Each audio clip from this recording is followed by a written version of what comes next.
The rise, fall, and redemption of King Nebuchadnezzar.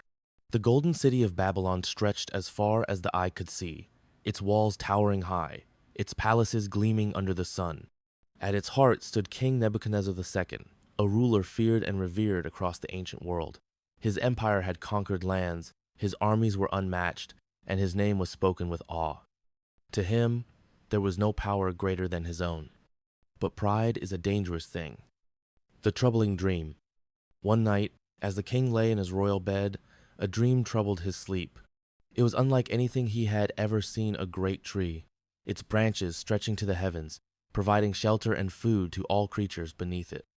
But suddenly, a divine voice commanded that the tree be cut down, leaving only a stump. Nebuchadnezzar woke up in a cold sweat.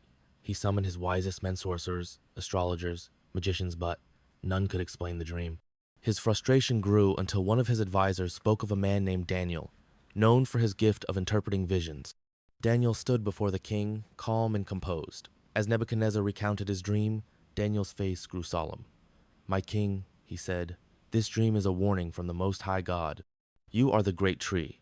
Your kingdom has flourished, reaching the ends of the earth. But because of your pride, God will humble you. You will be driven from your palace, stripped of your throne, and live among the beasts of the field until you acknowledge that heaven rules over all." The words lingered in the air, but Nebuchadnezzar dismissed them. He was the greatest king alive. What could possibly bring him down? The king's fall. One evening, Nebuchadnezzar walked along the rooftop of his palace, admiring the vast city below. A smirk played on his lips as he spoke aloud. "Is this not the great Babylon I have built by my power and for my glory?"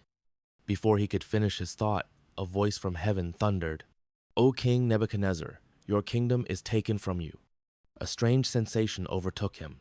His mind clouded, his thoughts became a blur. His royal robes felt heavy, his surroundings unfamiliar. He stumbled, then fell to his knees.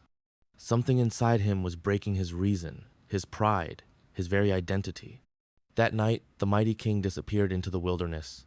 His servants whispered of his fate, but none dared to speak it openly.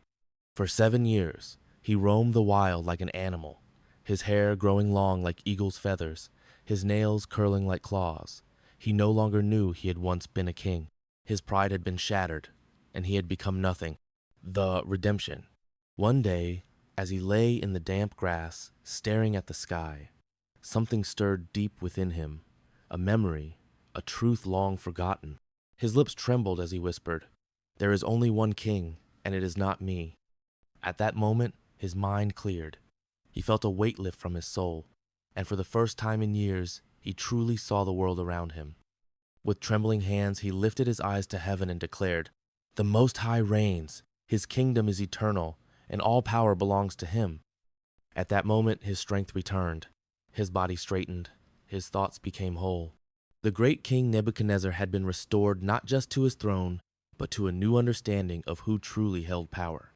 A king's final words. Nebuchadnezzar ruled again, but he was not the same man. The arrogance was gone, replaced by humility and reverence. He stood before his people and declared, "Now I, Nebuchadnezzar, praise and glorify the King of heaven. His ways are just, and those who walk in pride he is able to humble." The once mighty king had learned a lesson that all must learn, that no kingdom, no power, no ruler is greater than the God who holds the world in his hands.